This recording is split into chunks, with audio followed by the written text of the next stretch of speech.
We are here present for life and peace. The people are here present for life and peace.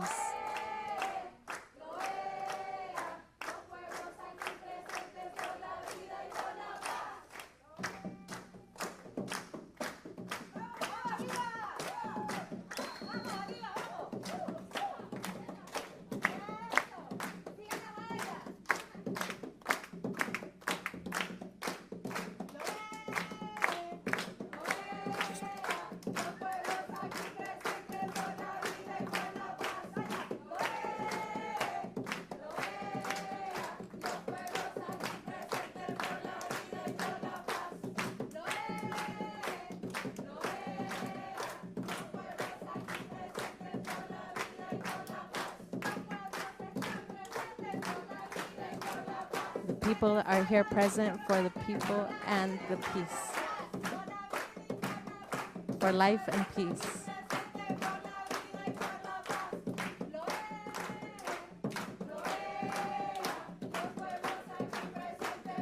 The people are present here for life and peace. Welcome. Welcome. We bring deep love from Venezuela at this gathering amongst nations and peoples. So welcome everyone. Well, thank you, Monica.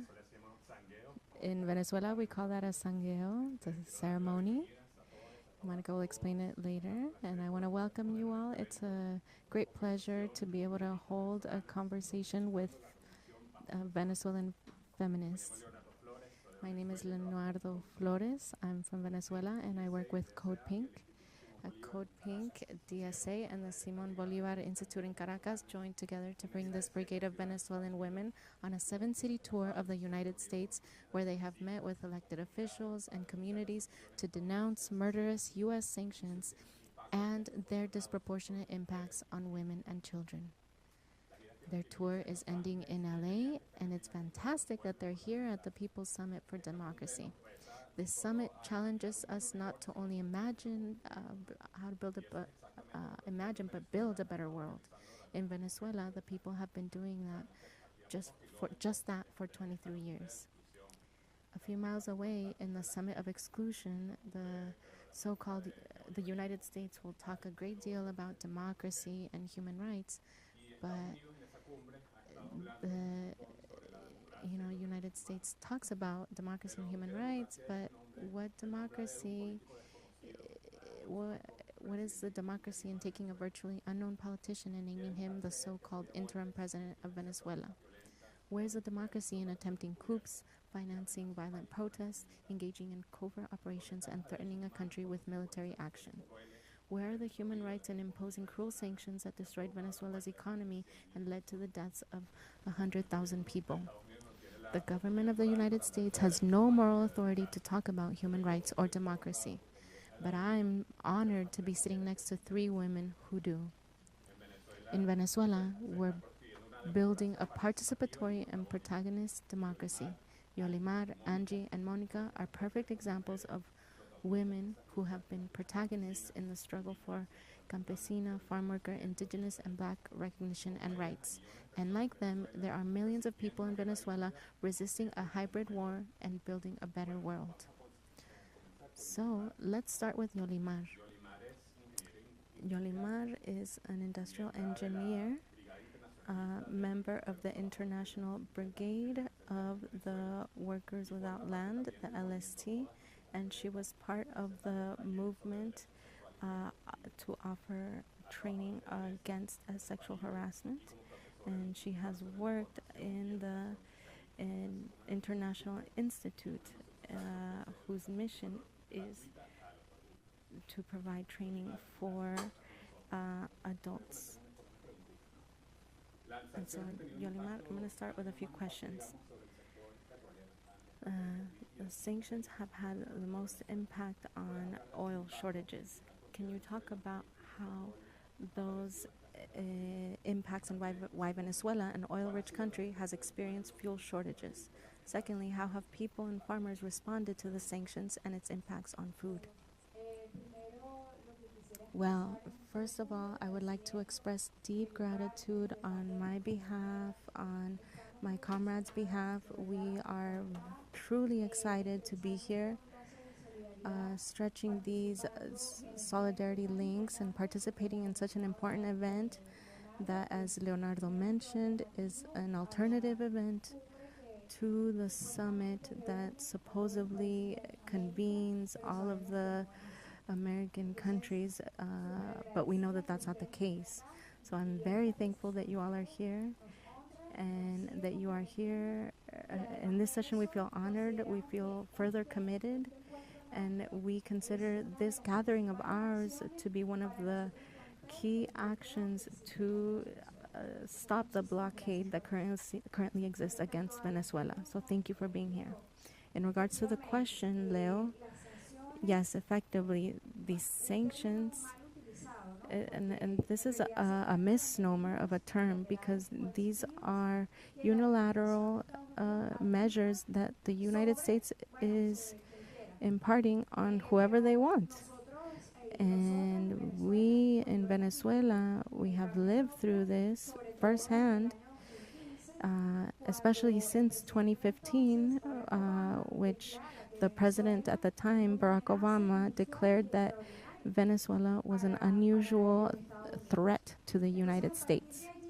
And so from that point on, a base was established, a legal base was established to define a series of actions, processes, and politics that are illegal from the international standpoint, that outlines what people's autonomy can be, on what outlines self-determination. And so these sanctions were against our petroleum industry, right, our oil industry. As you all may know, Venezuela is an economic model that has an economic model based on oil and on oil extraction. And one of the proposals that the Bolivarian revolution proposes is a shift from that model, because we know that it's important to transcend that economic model. We know that that resource, oil as a resource, has great international interests, including from the US. And so understanding that Venezuela's economy is oil-based, you know, this is not just us saying this, but the US administration has also admitted to this, that they intend to attack Venezuela so that they give up, and that they move, and that they also give up the construction of a socialist economic model. And so it would then be necessary to attack Venezuela's economic center, that center being the oil resources. And so, for example, it is Venezuela is forbidden from selling its oil. Therefore, we're forbidden from exporting the oil, and this creates limits and freezes on financial transactions between Venezuela, and it becomes impossible to receive payments upon selling any amount of oil or petroleum. And therefore, it becomes impossible for Venezuela economy to access capital that allows them to produce gas or diesel and supply the rest of the country with these resources. And so with these barriers established around Venezuela's oil industry, this creates impacts on not only Venezuela's oil economy, but it's derivatives as well. And so how then is it possible to transport people, to have other commercial exchanges? And so that was a huge blow on Venezuela's agricultural industrial economy, because it became impossible to transport raw materials. And because of that, we need to remember that as Venezuela was looking for alternatives to exporting their gasoline or importing their gasoline, then we also saw sanctions or lateral measures being imposed upon countries that were selling these resources to Venezuela. And this is also the case with diesel, because in the case of Venezuela, there is a lot of machinery, agricultural machinery, that requires the use of diesel.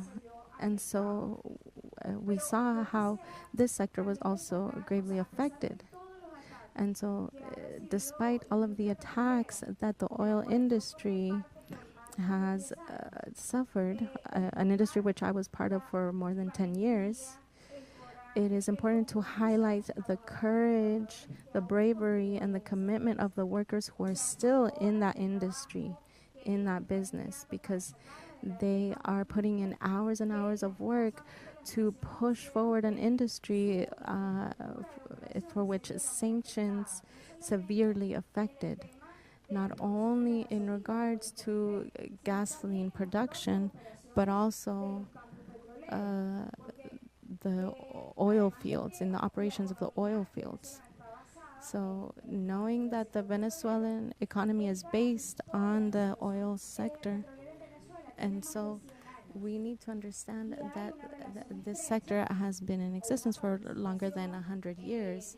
And so there's a very key role that technology and U.S. businesses play, because the technological source, the technological source of the oil industry in Venezuela does derive from the U.S. So if there are U.S. businesses working in, if there were U.S. businesses working in Venezuela upon these sanctions being implemented, they should have left as well. They left as well and took with them that technology. And so that also had a great impact. And so these efforts to improve the oil refineries were also hindered.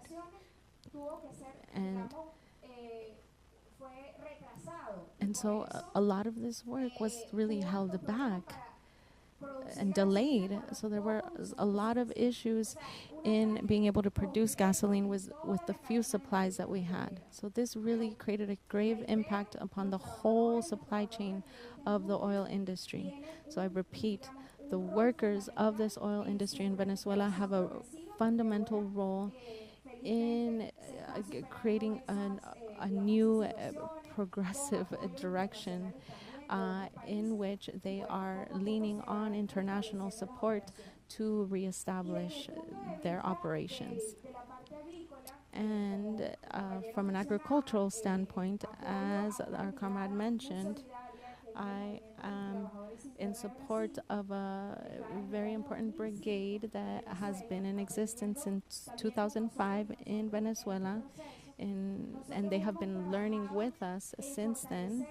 And we have been working together to establish our own production of food.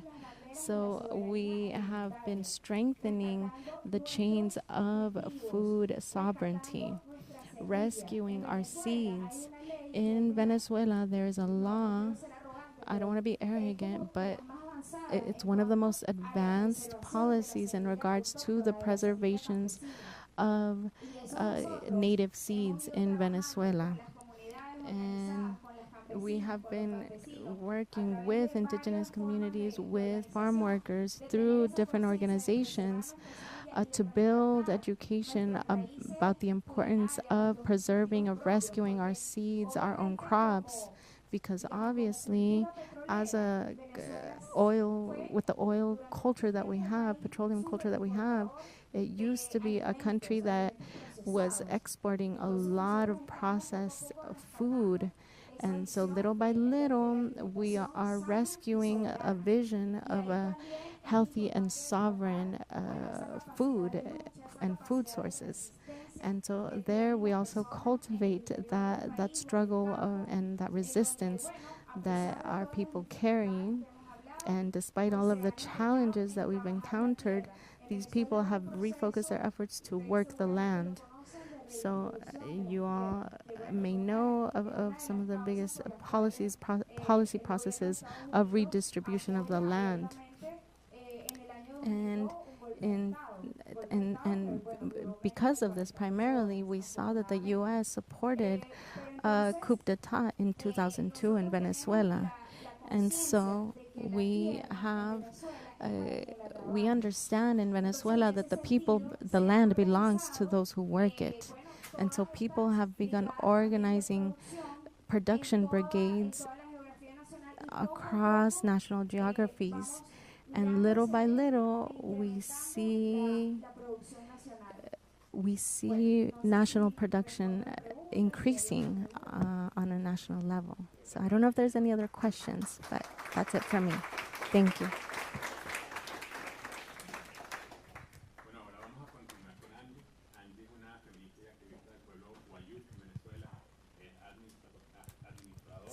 So now we're going to continue with Anggie, and she's from the communities of YU, and she works for the rights for indigenous peoples. Before this, she was vice president of the Instituto Municipal for Women in Maracaibo, and it's the largest university in Venezuela, and she's an active member of Cosecha Feminista Cimarrón and Nosotros Violeta social movement. And can you please talk to us a little bit about the role of women in the revolution and how sanctions disproportionately impact women, and what are the impacts the YU have felt most directly? And finally, are sanctions a factor in Venezuelan migration?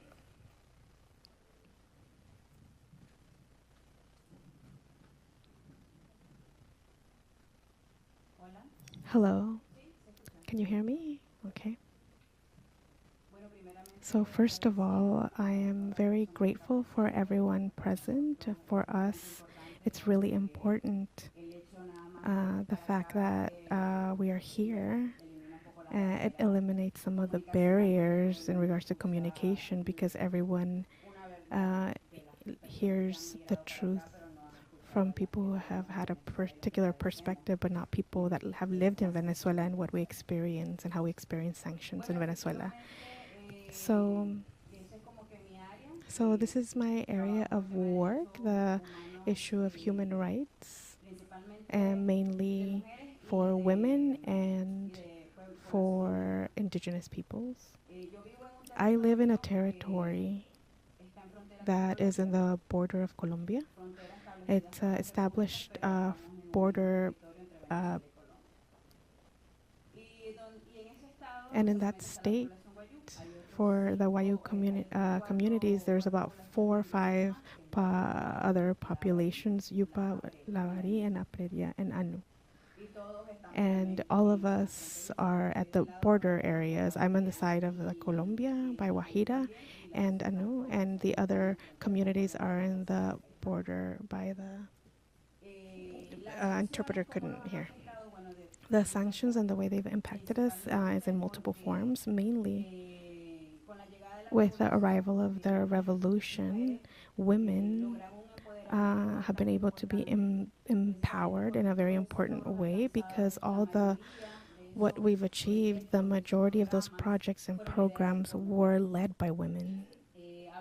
And I'm talking about the indigenous communities, because one of the constituents that participated as and participated in other organizations from the base.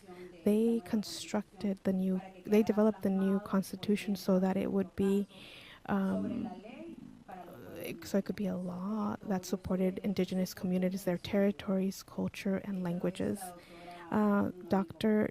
Norey did this, and after all those processes, the construction of the models of education and health, of how pedagogically we should educate children of indigenous communities, because it's not the same to teach indigenous communities at their native language, that they think first of all in their mother tongue and then they learn Spanish. So there's a specific pedagogy with children, and that needs to be applied with people who are bilingual and who speak two languages. So to do that curriculum design from reading and writing, and so that it would be embedded in the laws and it could be applied in the 6 states where there's indigenous populations. In addition, the model of intercultural help, and that they should eliminate the barriers regarding communication when a patient who doesn't speak Spanish needs to be seen by a doctor who doesn't understand them. There were dictionaries created with medical terminology so that the doctor, when they speak and they speak the language, the indigenous language, the other person can be able to feel more open in sharing what they feel and what they're experiencing. So based on that, that was pretty important and impactful. And we have seen many people impacted by these sanctions. Because of these achievements in 2015, with the low rate of petroleum, we weren't able to continue the programs in general. So Venezuela has always experienced crisis when the prices of oil is reduced. But what was different than other years is that there was an understanding that oil is not a renewable resource, and that we couldn't only depend on that, and that we needed to diversify the economy. And the people agreed with that and really understood that that's what should happen. And there were already advanced projects focused on this. So when all these processes began, the assembly took this on, and they wanted to make a change of these laws and everything that favored of things that were traditionally excluded, like indigenous folks, Afro communities. And when they realized they couldn't do anything, they came here and pressured even more. So when they saw that they couldn't, with all those years, they couldn't, through a coup or through any other mechanism, then the position of the people, who were also convinced of the processes and the changes that they were experiencing, they knew that the only way that they could do this to us is by a fixed economy and sanction the government, the president, and give sanctions in every area where we saw that there was some hope to be able to, and say, oh, this is going to be the mechanism where we're going to have a solution to such issue. They would attack us. The cheapest thing in Venezuela were vegetables. And they began sanctioning, and like the gasoil was the most economic, cheapest thing. And so the crops would just stay there with the farm workers, and it was more difficult for them to mobilize. And so they were always trying to figure out how to asphyxiate the economy. And it wasn't just focused on oil anymore, sino they would fix prices wherever they could and through any other mechanism.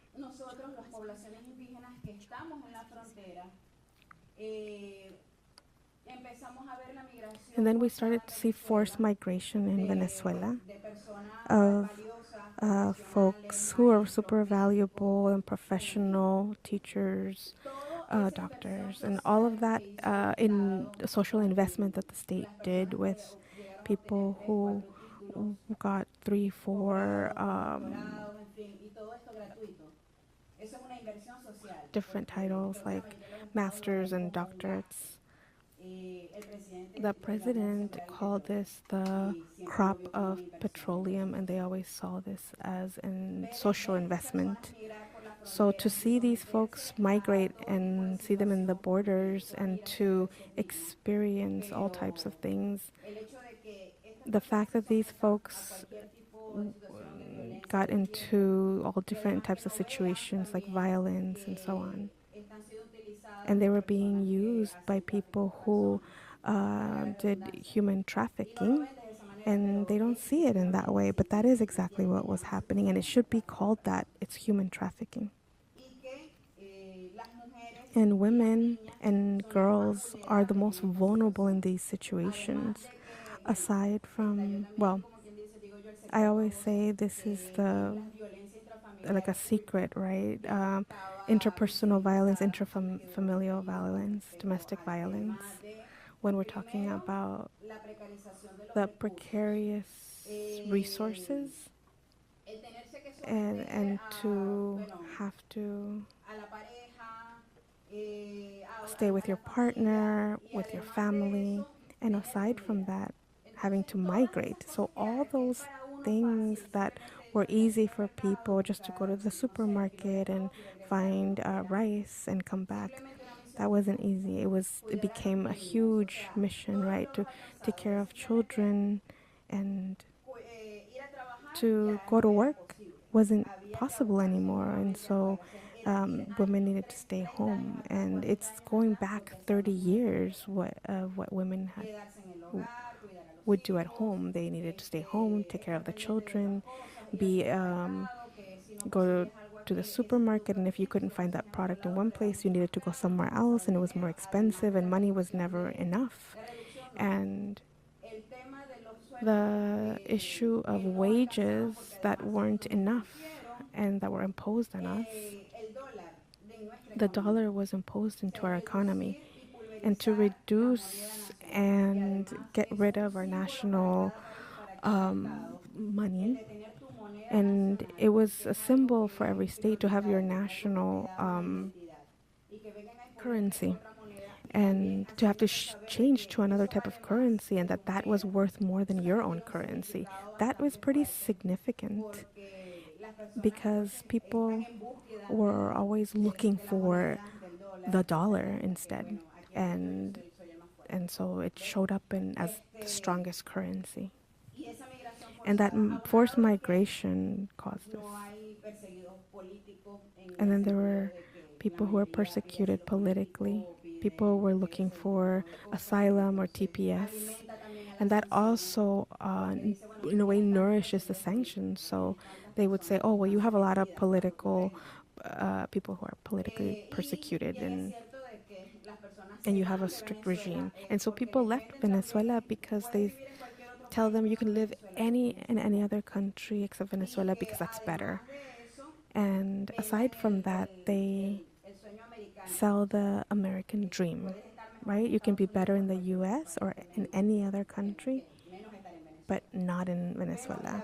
So the truth is, it's pretty sad and unfortunate. Many people who professionals can't exercise their careers here in the US, whether they're doctors or anything. They need to they just have to take any job they can find and get. And the topic about sanctions in migration, it's pretty difficult because that forced migration, and it's what we've called the hybrid war, because they couldn't apply other traditional models in Venezuela like they did in other countries in Latin, America, and because there would be a coup and that was it. But in Venezuela, they applied different techniques because they knew it wouldn't be easy.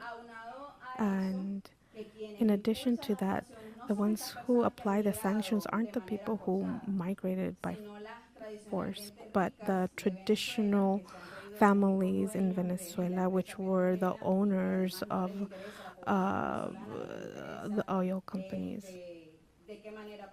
And they weren't interested in bringing up the country, but they wanted to manage the resources of Venezuela and bring them to the U.S., and that applies to the majority of the rich families in Latin America.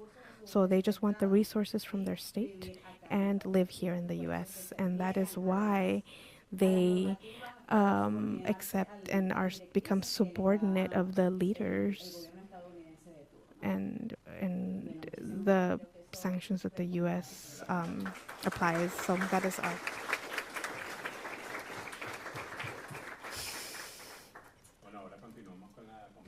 So now we'll continue with Monica. She's a professor of the arts and focused on traditional drumming in Venezuela.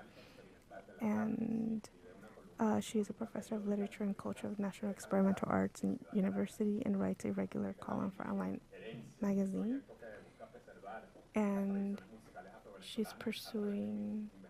Monica also manages Herencia drumming group that seeks to preserve Afro-Venezuelan musical traditions through research, workshops, and performances. She is currently pursuing specialized in cultural economy in Unearte and in Black Studies of Latin America. Can you please explain to us the sangueo? And can you speak about the role women played in the revolution and how Monica, how have sanctions impacted cultural production in Venezuela? And I know this is very personal to you. Good afternoon. Every poem between you and I, every song, and the mini practice of this drum as making concrete the solidarity that exists in the fact that you can hear us and that we're meeting here at this event. It's a rupture. And the fact that you're spokespeople and you can learn about what we are experiencing in Venezuela shows that the love and resistance that we have in our country is being heard. And so we want to offer a lot of solidarity and gratitude.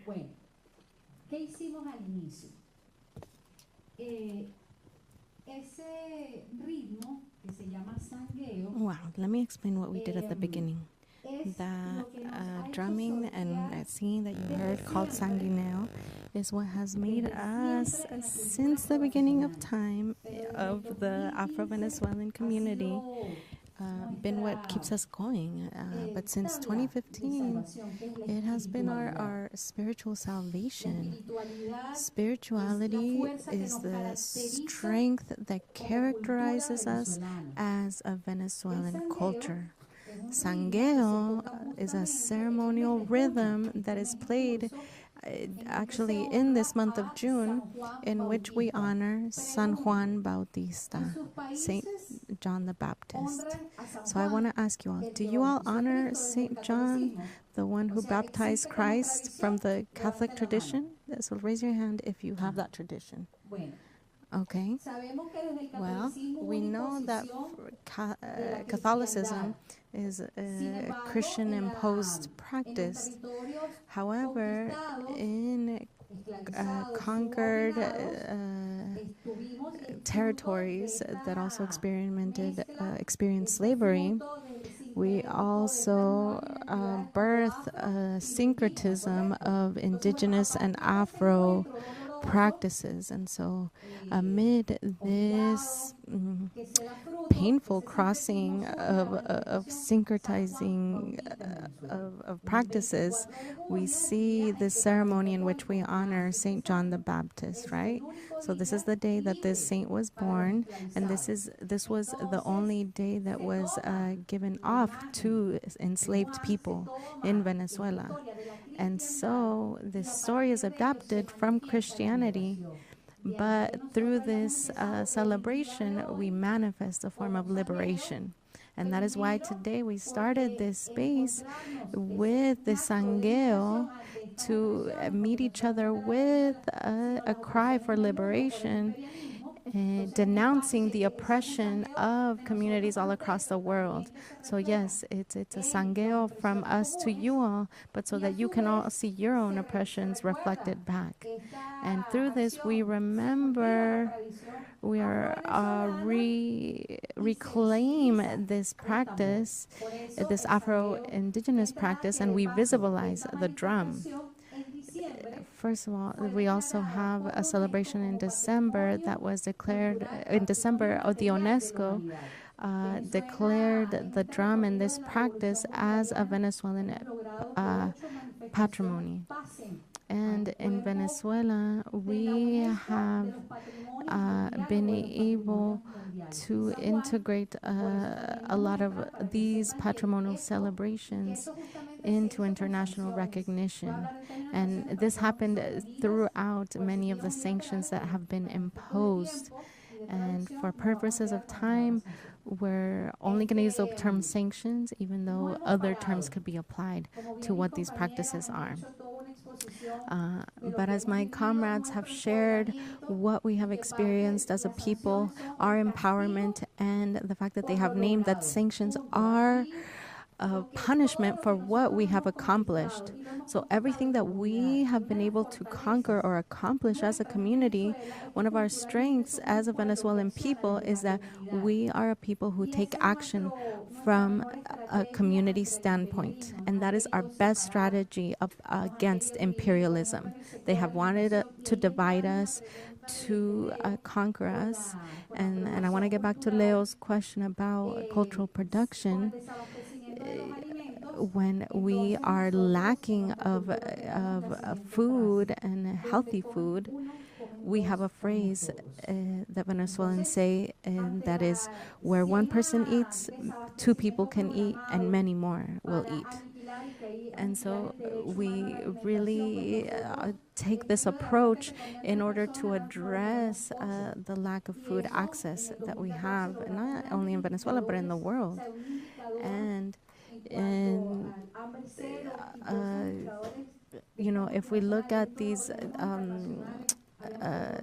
food indicators, food index indicators on an international level, and we also heard that President Barack Obama declare us as an unusual and extraordinary threat. This caused a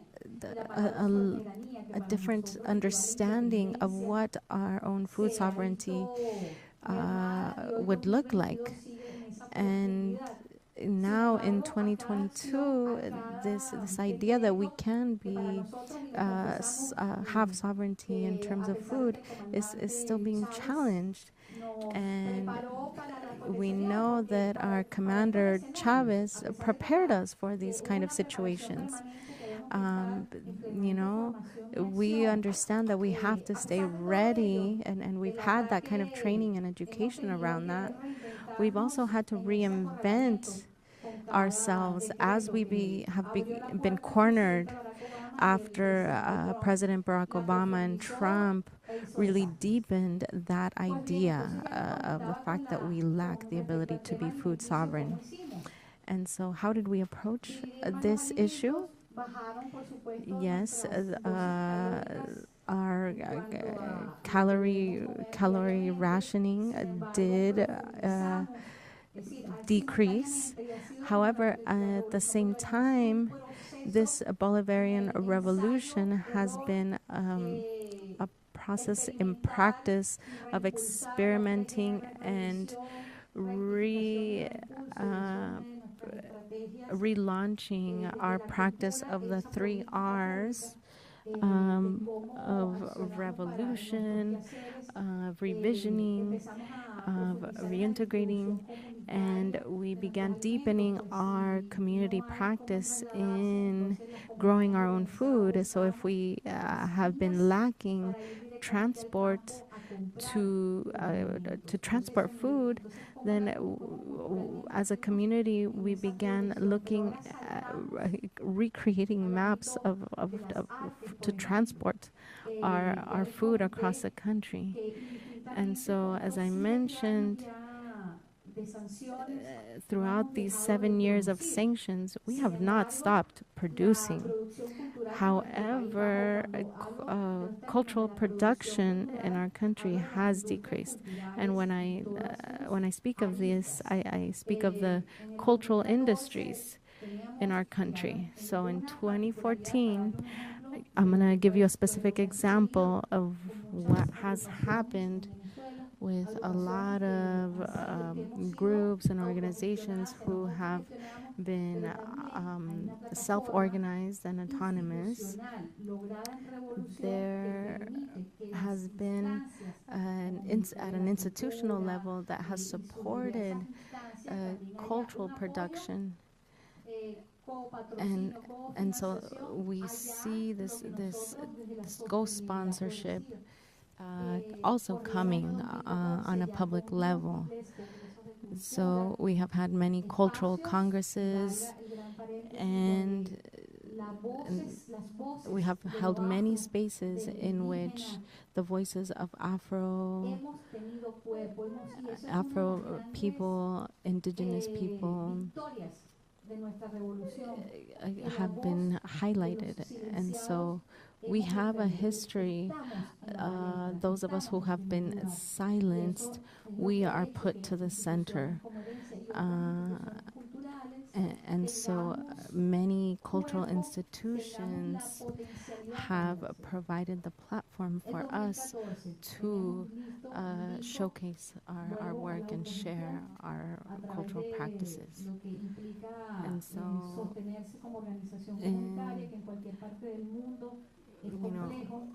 it's complex to be able to showcase our work on an international level, right?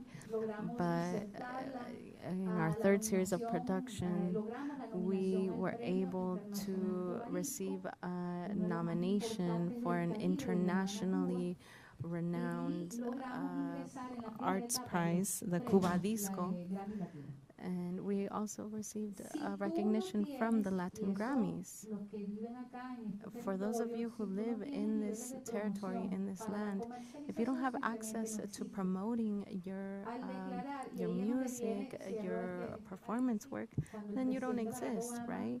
And I recall at some point when President Obama gave this declaration, we could not fathom the magnitude of impact on our own cultural production, but streaming platforms like Spotify cut off access to our music. And so we understand that algorithms do affect the way that people are able to access our cultural production, our music. And so it makes you, it obliterates you from being present and being able to circulate your own musical achievements, musical production. And in the Western area, we saw this greatly affected. And so we saw this happen also to other organizations, other performance artists were affected. And so this also became a factor, a cause for migration. So add to that economic asphyxiation and other economic challenges, it caused our people to migrate, our artists, our musicians to migrate. And so that caused a huge blow to our musical production. And so from 2015 to, let's jump to 2022, we saw Spotify return to Venezuela, and it wasn't a huge announcement or anything. We just happened to see that one day Spotify service became available in Venezuela. And so through there, a few licenses for streaming were granted. Yolimar can speak on this. And so Spotify service became available to the country. But this was after 7 years of being blocked, of Spotify being blocked from circulation in the country. And so this is something that, you all have access to here, but have been unaware that we haven't had that access over in our country.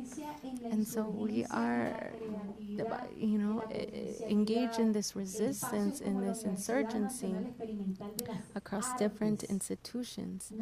And in a university, a national university for the arts that we have in Venezuela, that when crisis comes, we know that the first things that are affected, the first line items that are affected on an educational level, budget cuts always go at the arts first, right? And so in 2008, after several years of efforts, through the efforts of our commander, we were able to highlight the work of a lot of cultural performers, cultural workers, through the platform of this University of the Arts in Venezuela. And so if you all go research the Treasury Department's website, you'll be able to see a list of sanctions placed on our people. And despite that, we have been able to engage in constant operations in our University of the Arts without interruption. And so that is such an important effort. Those of us who work there, we did see a cut in our salaries, right? My salary as a docent was equal to 2 coffees a month, right? And I love coffee, right? But it turns out that even so, as our doors were open, but the students still weren't coming to school, right? Because amidst the protests that were held by people who were asking for these sanctions, and these were funded by external parties, right? There was that barrier, and that barrier to access to our university halls and classrooms. And so this has been, upon seeing that outside forces were financing these protests to provoke a civil war, an internal civil war, even though I'm telling you we are a united people, there have been these efforts to fund these protests and cause internal ruptures. And we saw a lot of damaging consequences around this, such as the death of a comrade who was coming from work from the east of Caracas, and I happened to be taken in by one of these protests that are provoked and financed but by those who are in support of the sanctions. And they happened to and the protesters actually doused him in gasoline and set him on fire, and it was because he was a black man, because of he was an Afro descendant who was also a supporter of Chavez. And so both of those things made him a target of the deep racism that is also very rampant from that side. And it was with the intention to create more rupture and more chaos. But they were not victorious, because amidst all of this, we have stayed resilient, we have stayed strong. But despite our strength and resiliency, we still need those monies that have been stolen from us. We need those sanctions lifted. And if because we are not asking for humanitarian aid, it's because we don't need it, because we have enough resources to provide for ourselves. We have the natural resources to sustain ourselves. And these are resources that we can distribute on a national level. And so this is why we have an indigenous person, a Llanera person, an Afro woman person can be here in front of you and uniting. Because otherwise you would see white middle-class women from Venezuela presenting to you, right? But it's because we are creating these alliances to resist these blockades. In 2007, I suffered a cerebral vascular attack, and I was taken care of by our health emergency services, and thanks to that, I am still alive. And this was actually the cause of my mother's death, and we weren't able to access an emergency care attention, and collectively there have been efforts to relaunch a national healthcare system in Venezuela. But we know that entails years of supporting the educational pipeline that supports a large-scale healthcare system. And so that is in process right now. But unfortunately, due to the lack of those resources, of those services available when my mother was ill, she passed. And we see that happening for so many women. And so we have a brigade of feminist women here because half of the population women are those who have led so much of these efforts. Angie's mom was the one who built the curriculum of how to give classes to indigenous peoples, how to provide medical translation for indigenous peoples, or giving guidance on how doctors should work with indigenous peoples when they don't share the same knowledge on language.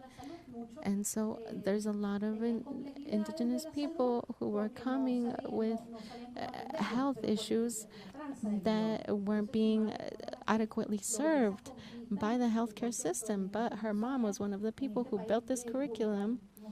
And actually the Smithsonian, the museum here in the U.S., actually presented on her work.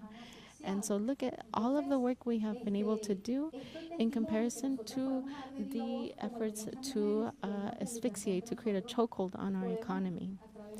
And so through alliances and working with Leonardo, we have been able to provide education as to how these sanctions have really brutalized our ability to thrive. And so what we are explaining in a very brief, synthesized form to you all, there's other women-led organizations who are educating and providing curriculums around what is happening and giving international presentations to promote the lifting of these sanctions. So we want to hold this space for more questions and answers, and I wish you all solidarity.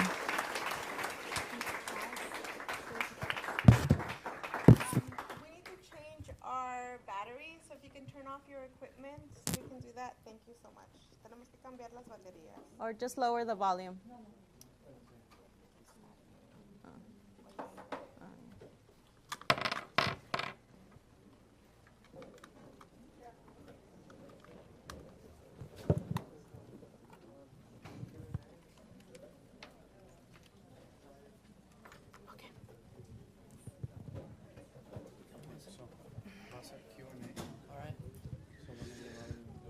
Sorry, this took so long.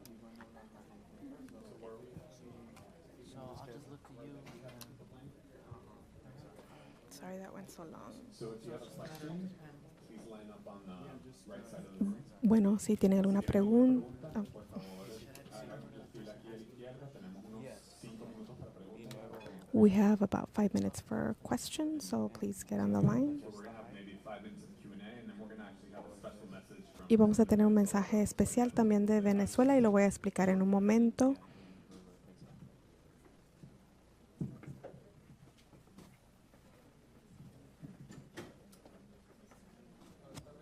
Yep.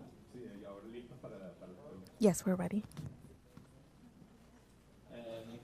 Primero, quiero dar las My gracias question, a ustedes estar aquí en solidaridad con nosotros.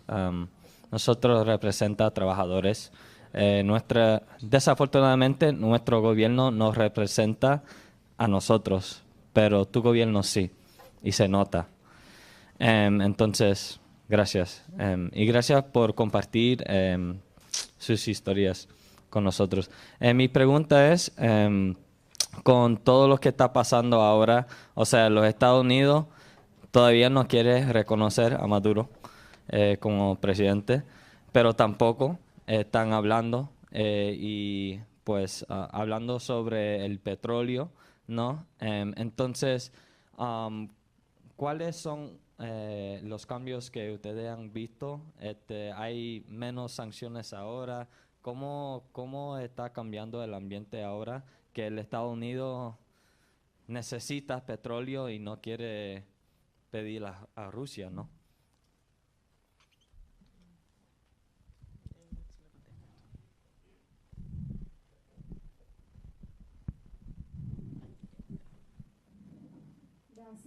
Thank you for your question, and we're also grateful that you all are here.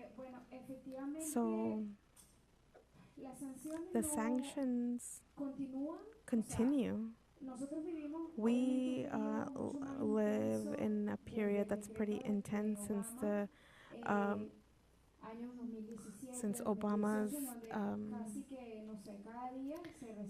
policies and their unilateral policies. And so none of those measures have been lifted. And it's what our compañera just commented, to invite you, if you want to know more in detail about these measures, please visit this page of the Department of Treasury so you can see it in detail. So when we were traveling to here, there were some licenses given so that companies and oil companies that are pretty well known throughout the world to reactivate their operations in Venezuela. So for us, that's not enough. It's a small action, and like you said, they agree on these international situation, the issue with the conflict in Russia and Ukraine, the need for the U.S. to assure or maintain their energy supply. So for us, it's not enough. So if these companies or corporations, they were already functioning in Venezuela for many years, as I mentioned. So due to the sanctions, they needed to leave infrastructure operations. There were major firings of staff of these companies. And to come back and pick up again isn't easy. So especially in the area of oil. So this isn't sufficient. So What we want is to get rid of that policies. Lo que nos apoyaría a eliminar cada una de estas sanciones. Entonces, claro, de This repente, decree, the Obama's decree. mediáticamente hay una ilusión. So there's de like que an no, ya illusion that Estados no, the Unidos U.S. está, is, aflojando las loosening medidas, some o of these hubo una measures, necesidad del or país para there conversar was an agent who came to the U.S. sobre to la talk base de about sus the intereses sobre to talk about el petróleo his interests venezolano. in Pero esto para Venezuelan nosotros no oil. es But for algo us, muy this isn't significativo o pretty. muy This isn't. It doesn't mean much, or it is representative, because what we ask for is se cese el bloqueo that there be a económico cease of comercial economic contra blocking Venezuela. Todas las against medidas Venezuela, tienen que that all estar measures must derogadas be porque nosotros, removed, nosotras y nosotros because no we somos una amenaza are para not a nadie. threat for anyone. Thank you.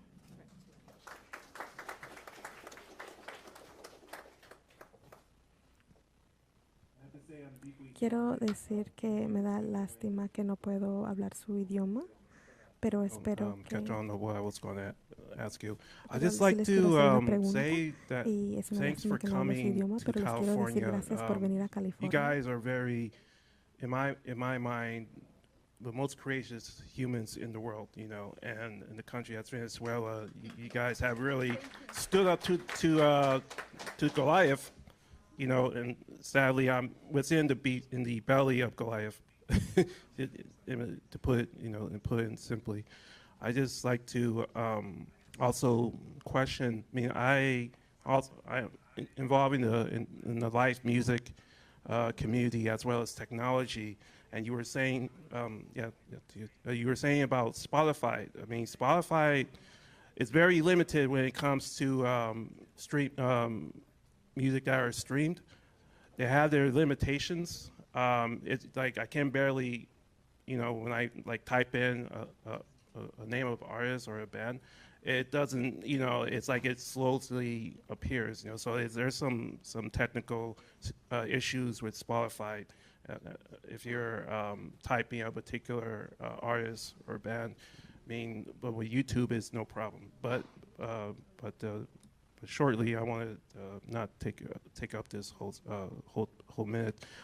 So, what is your take of this? You say that 7 years, Spotify and various forms of platforms is reappearing. I mean, how is that going as far as the technology and the global the global connection under this brutal sanction that Goliath has pretty much put among your community and your country?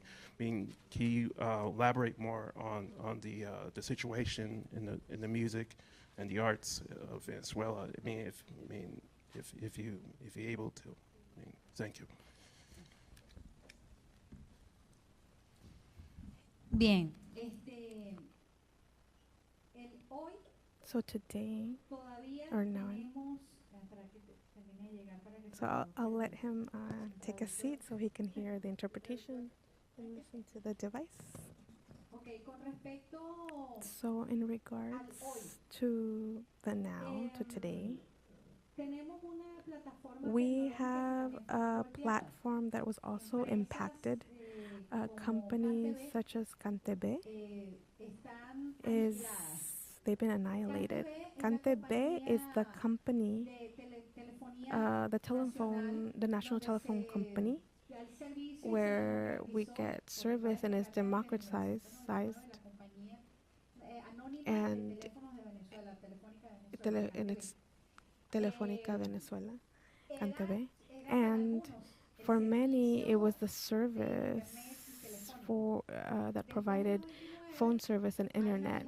So and then it was democratized, and amongst that is the service that was maintained, and it was a big investment to maintain this company afloat because it was going to be privatized, just like the oil in Venezuela. It became nationalized and it was multiplied. With the arrival of the sanctions, all of the platforms of communications were also brought down. So for example, that's an example, but when your technological platform is also brought down, how do you communicate, right? And so the blocking is takes away the platforms for communication. Internet in Venezuela now is the slowest in the region, but and it used to be one of the more updated it used to be the technology that was more on point and advanced. And progressively we expanded, but due to the dependence and colonization and in 15-20 years, there were major efforts, but the majority still depended on the services of the US, and that is why it was really impacted us because of that dependence and colonization. And we've been expanding, but now it still continues to be a challenge because technology continues to fail. But there is an openness. China, Russia, and these services are transferring some of that technology, and that takes time. In the meantime, there's the communications crisis, but and I'm talking about technology, but we're in that process right now, opening some channels, and we trust and we continue working on this and really understanding these sanctions and how do we unblock things. So now you can hear us and you can embrace our music. That if you want to learn more, then after this conversation, stay with me a little longer, and then I can give you some information about the Centro Nacional del Disco, the Ministry of Music, because we do have libraries, books, and free music that's available. Biblioteca Ayacucho, El Perro y la Rana, and these are names of editorials from Venezuela that their catalog is free and available, and I'm here, and due to time I can't, share all that, but if you can, if you're interested, you can stay after and I can give you that information. So, sound good? Great. Last question. Good afternoon to everyone, and congratulations, and thank you for empowering women, and they will be changing the world in the future.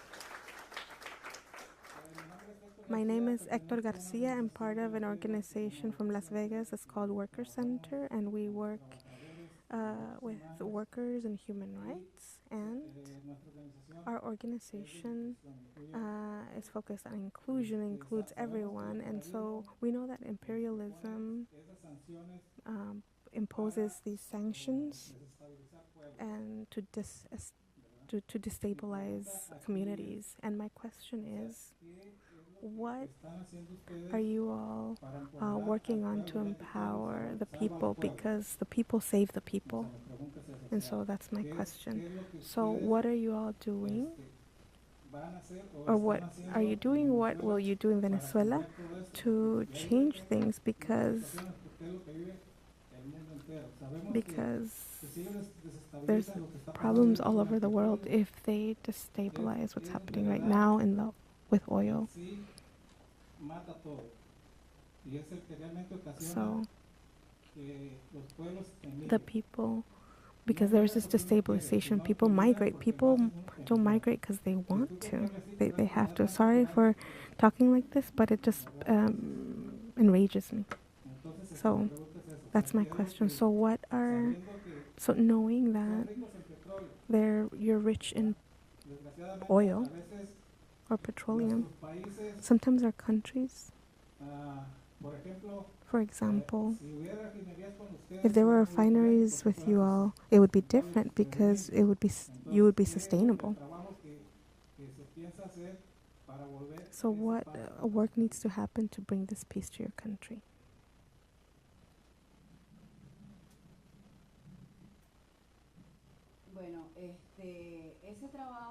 Well, this work began a long time ago when power was taken The president, Hugo Chavez, always said, we have the power. He knew that this moment would come and prepared us since that moment that he had power, because before people didn't know what laws protected us. They didn't know what was in the Constitution. And anytime the Constitution came out and people didn't understand and why he came out with the Constitution, because when he does that shift or change of the Constitution, and it's what is law. So if it's what traditionally said by attorneys, which is the Carta Magna, talks about the power of the citizen. And from the citizens' power, the people organize themselves. The organizations have the right and the power to demand and propose laws and policies to make projects. And from there, all these years has prevented from social unrest.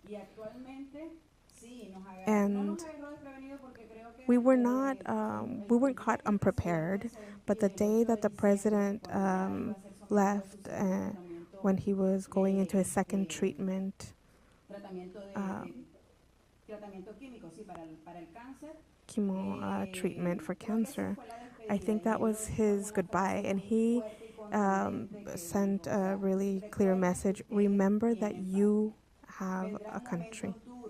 There will be difficult times ahead, and there will be many who will want to come to unstabilize our country. So the people understood that we needed to prepare ourselves because he wouldn't be in leadership anymore.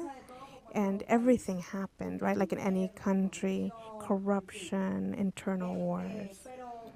And so I believe that because of that, as people, we have the autonomy and the right and empowerment to decide for ourselves. So that is something that imperialism is never gonna forgive.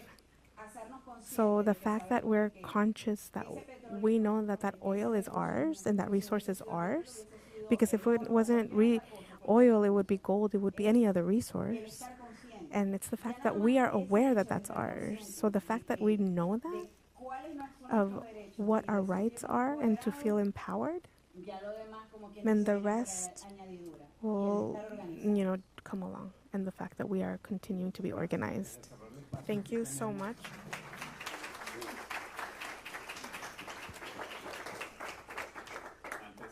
So before we close the space, we do have a special message from another compañera who is persecuted by the U.S., Fabriza, and her husband is Saab, and Saab is a Venezuelan diplomat and a political prisoner. I think he's in Miami. And Alexandra is in prison because he wanted to feed the people. And this has subtitles. It's in Spanish, so you can read the subtitles.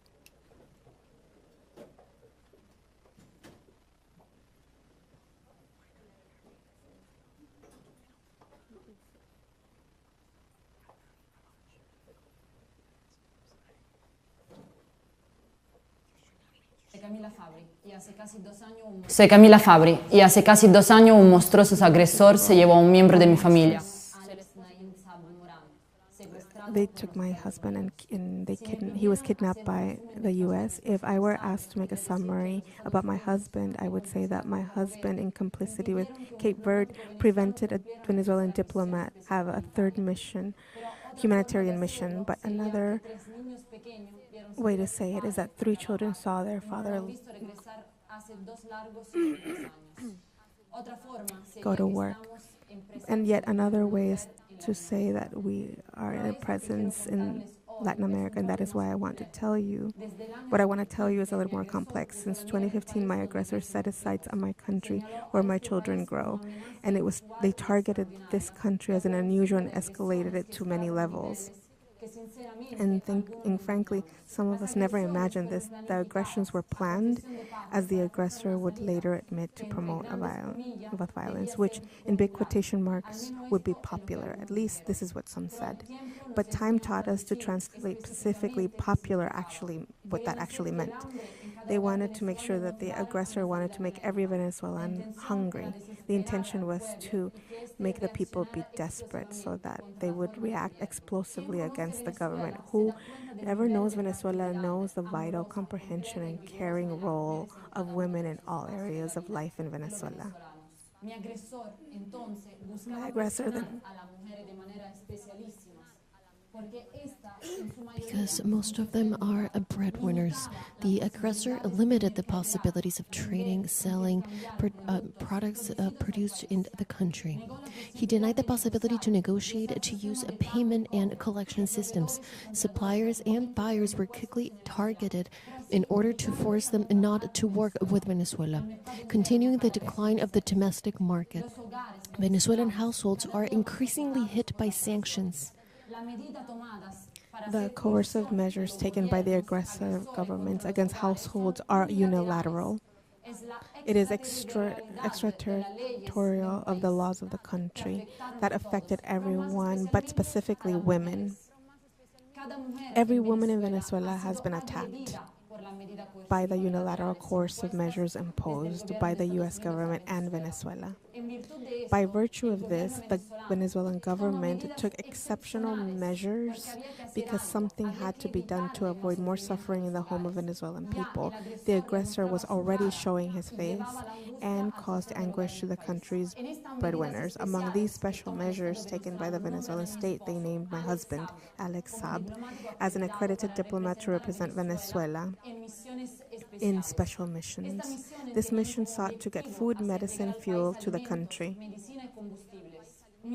My aggressor, in turn, intensified his attack against Venezuelan mothers and reached one of his tentacles closer to my family to threaten, blackmail, and persecute us.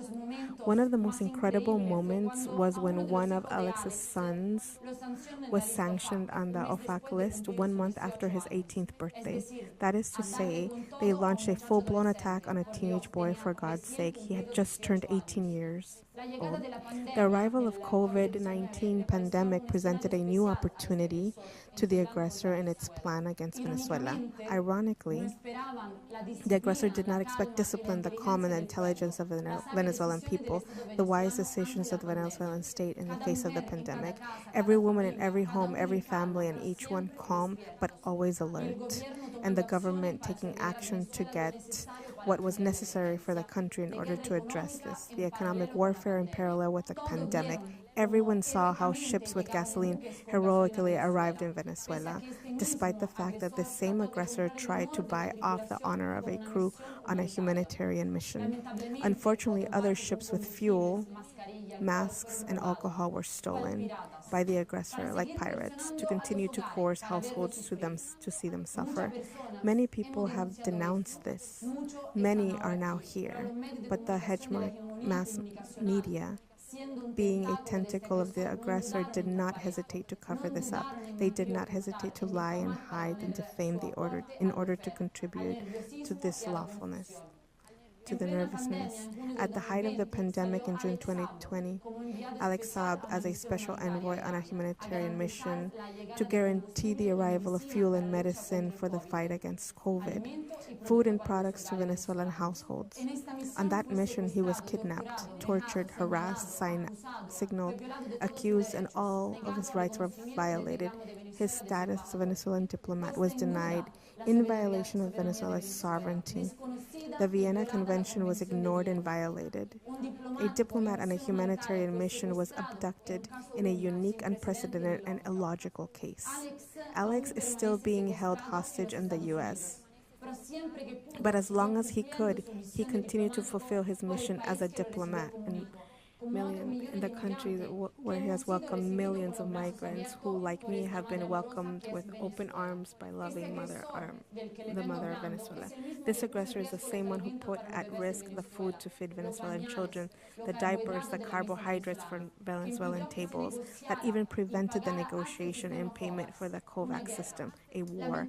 Unfortunately, women are unfairly exposed to suffer wars in more violent, harmful, and sometimes even irreparable forms. Before the kidnapping in Venezuela, they organized and distributed food throughout the CLAPs, which were much talked about and covered by the media. It was a high efficient program in the differentiated and direct attention it provided. Of course, most of the coordinators are women who went from home to home, listening to and attending to problems of each family. Our aggressor did not imagine the strength that can only come from the love of Venezuelan women. I am proud to have witnessed one part of the miracle, which is to have prevented our aggressor from executing his plan in its entirety. Our assailant openly admitted through such disreputable spokespeople like Bolton and Mark Esper what we have been and will continue to denounce all along, which is that it is a political persecution against the legitimate president of the Bolivarian Republic of Venezuela and against everything that is in favor and strengthening the will of the people. Once Alex was kidnapped, his two eldest children already targeted the aggressor got into my home in the form of uncertainty, because now this aggressor deprives my little daughters of having a normal upbringing, of seeing their father and enjoying his presence, of embracing him, of having him take care and protect them, of not growing up with anxiety. This abuser made it possible so my daughter will not meet her father. This aggressor now follows me and persecutes my whole family just for being close to Alex Saab. The aggressor tries to make us afraid, but solidarity has grown, and now that I know so many courageous women, heads of households, with whom I am united not only by the same aggressor, but also by the resistance and the will to defend the truth, it gives me hope that it's worth to fight with love, that it's worth to defend the oppressed, and that we must fight for equality. And therefore, it is necessary to defend these values. We must do this in as many spaces as possible. I would like to ask you to continue denouncing these attacks, because we can, because yes, we will win. Once again, I thank you for your courage. We are going to win. Free Alex Saab. Free Alex Saab.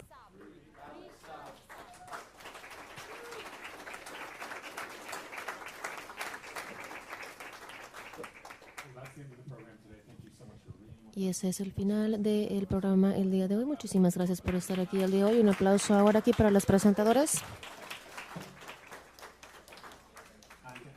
And before we all leave, so tomorrow is the last event. They're going to be in the Illusion Park from 2 to 4:30 p.m. DSA LA is hosting it. And if you are listening right now on this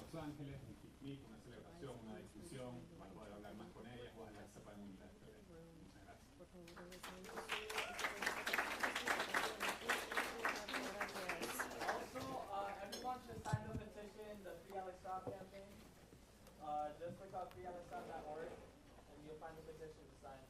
Please leave your